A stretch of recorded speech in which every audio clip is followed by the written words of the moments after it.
Hello class. Yesterday we have done the first part of the chapter, the discovering truth. Now we are starting the second part of the chapter, starting from the sun can beat down like a hammer.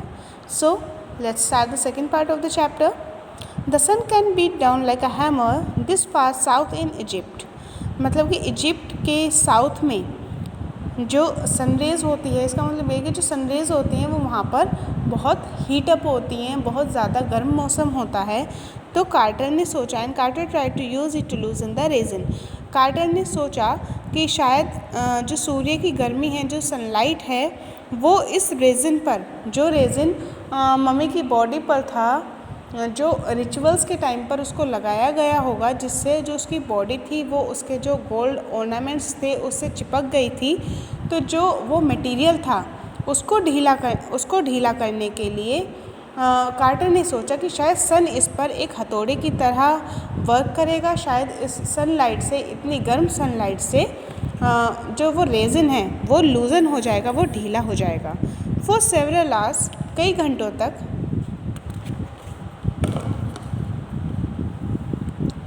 he set the mummy outside in blazing sunshine that heated it to 149 degrees Fahrenheit. उन्होंने कई घंटों तक mummy को बाहर चमकती हुई sunshine में बाहर रख दिया और जो बॉडी थी वो 149 डिग्री फ़ारेनहाइट तक गर्म हो चुकी थी। नथिंग बर्स्ट, लेकिन इससे उस पर कुछ भी इफेक्ट नहीं पड़ा। He reported with scientific detachment that the consolidated material has to be chiseled away from beneath the limbs and trunk before it was possible to reach the king's remains. तो अब उन्होंने एक रिपोर्ट तैयार की कि जो मटेरियल है consolidated, मतलब जो सॉलिड हो चुका मटेरियल है जो मम्मी की बॉडी पर लगा है, हैड टू बी चिसल्ड अवे, उसको छील कर उतारना पड़ेगा, या मतलब कह सकते हैं जो छेनी हथौड़ा होता है, छेनी से उसको निकालना पड़ेगा। कहाँ से? Beneath the limbs and trunk, उसके धड़ पर से और हाथ पैरों पर से। तभी ये पॉसिबल हो पाएगा कि जो किंग की बॉडी है उसको उठाया जा सके या उससे उसके गोल्ड ऑर्नामेंट से अलग किया जा सके। In his defence Carter really had little choice. अब इसके पक्ष में कार्टर के पास कोई भी ऑप्शन नहीं था। If he hadn't cut the mummy free, thieves most certainly would have circumvented the guards and ripped it apart to remove the gold. अगर उसने मम्मी को गोल्ड ऑर्नामेंट से कट नहीं किया, फ्री नहीं किया, तो शायद चोर आएंगे और जो गार्ड्स हैं, जो सिक्योरिटी गार्ड्स हैं, वो उनको धोखा देंगे और मम्मी को वहाँ से ले जाएंगे ताकि वो उस पर से गोल्ड को अलग कर सकें। In Tut's time the royals were fabulously wealthy. शायद टूट के टाइम में शायद जो रॉयल फैमिली होती थी वो बहुत ज़्यादा वेल्दी होती थी, मतलब कि बहुत ज़्यादा शाही या कह सकते हैं रिच होती थी। एंड दे थॉट और hoped they could take their riches with them, और वे सोचते थे या वे आशा करते थे, कर सकते होंगे कि जब वो मरेंगे तो वे अपनी रिचेस को, मतलब वो अपनी दौलत को, धन दौलत को, ऑर्नामेंट्स को अपने साथ ले जा सकते हैं। For his journey to be the great beyond, जो उसकी जर्नी थी, मतलब जो इस वर्ल्ड से आगे की जो यात्रा थी, जो जर्नी थी, जो डेथ के बाद होती है, उसके लिए किंग टूट वॉज लेविश्ड विद ग्लिटरिंग गुड्स। जो टूट है, राजा टूट है, उसको ग्लिटरिंग गुड्स मतलब बहुत सारे ऐसी चीज़ों के साथ लैविश कर दिया गया था, मतलब कि उसको रख दिया गया था कब्र में। ग्लिटरिंग गुड्स जैसे precious collars, inlaid necklaces and bracelets, ring, amulets, a ceremonial apron, sandal, sheets for his finger and toes, and the now iconic inner coffin and mask, all of pure gold. वो glittering goods क्या हैं? Precious callers, मतलब कि जो उसके callers हैं जो gold के और डायमंड के और बहुत सारे जो दूसरे जेम्स होते हैं उनके बने हुए हैं। Inlaid necklaces, bracelets, rings, amulets means ताबीज़, अ सेरेमोनियल एप्रन, मतलब कि एक धार्मिक कपड़े जो होते हैं उस टाइप का, sandal, sheets for his fingers and toes, उसकी फिंगर्स और टोज के लिए कैप,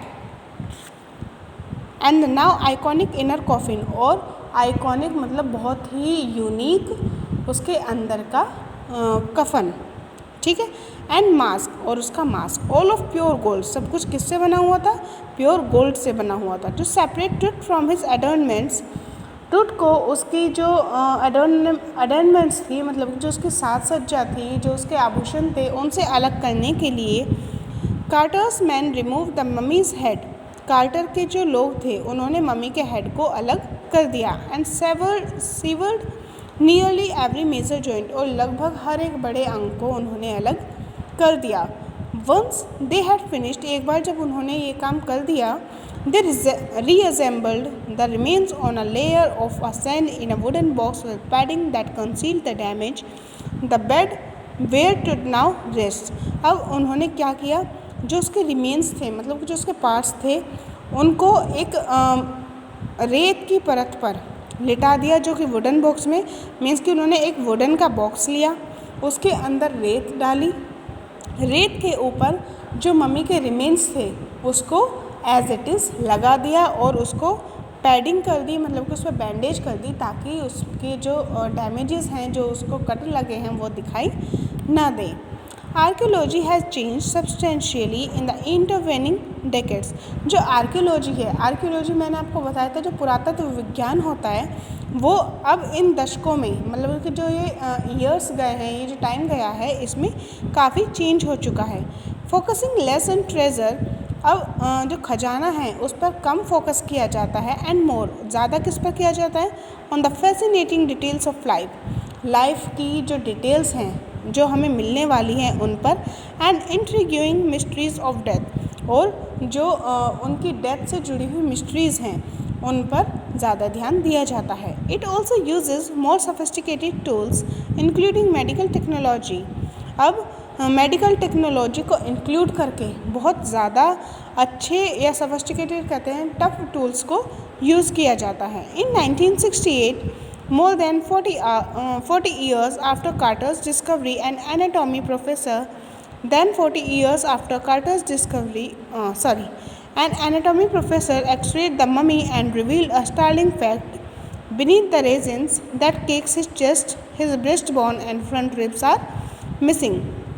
1968 में कार्टर की डिस्कवरी के 40 साल बाद एक एनाटॉमी प्रोफेसर ने मम्मी को एक्सरे किया और एक बहुत ही चौंकाने वाला जो फैक्ट था उसको रिवील किया, या उसको सबको बताया कि जो जिस रेजिन से उसको उसकी चेस्ट को चिपकाया गया था, उसके नीचे जब उसकी चेस्ट का एक्सरे किया तो पता चला कि जो उसकी चेस्ट की बोन है वो गायब है, और जो आगे की ओर की पसलियाँ होती हैं, रिब्स होते हैं, वो भी मिसिंग हैं। Today, diagnostic images can be done with computed tomography or CT, by which hundreds of X-rays in cross sections are put together like slices of bread to create a three-dimensional virtual body. आज जो है जो diagnostic होती है, मतलब कि जो जांच होती हैं, वो किसके द्वारा होती है, कंप्यूटेड टोमोग्राफी मीन्स CT के द्वारा होती है, जिसमें क्या होता है, जो एक्सरे होते हैं उनको इतने सारे पार्टीशंस में किया जाता है कि ताकि जो बॉडी की जो 3 डायमेंशनल इमेज है वो बन के आ सके, और जो सारी इमेजेस को जैसे कि ब्रेड के स्लाइसेस होते हैं उनकी तरह सेटल डाउन किया जाता है। What would CT scan reveal of tooth than the X-ray?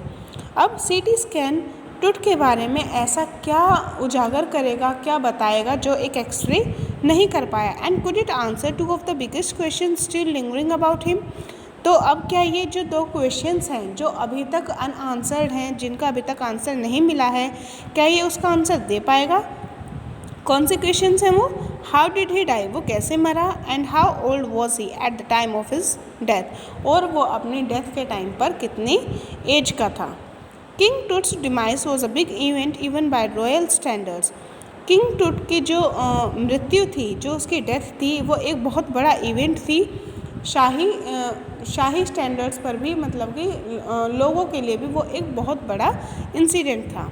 He was the last of his families line, वो अपनी फैमिली का आखिरी पर्सन था या कह सकते हैं आखिरी वंशज था।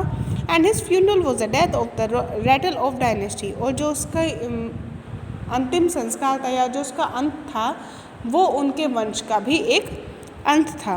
But the particulars of his passing away and the aftermath are unclear, लेकिन जो उसके जाने का या उसके मरने का कारण था वो अभी तक अनक्लियर था, मतलब कि वो क्लियर नहीं था कि वो कैसे मरा और उसको क्या हुआ था।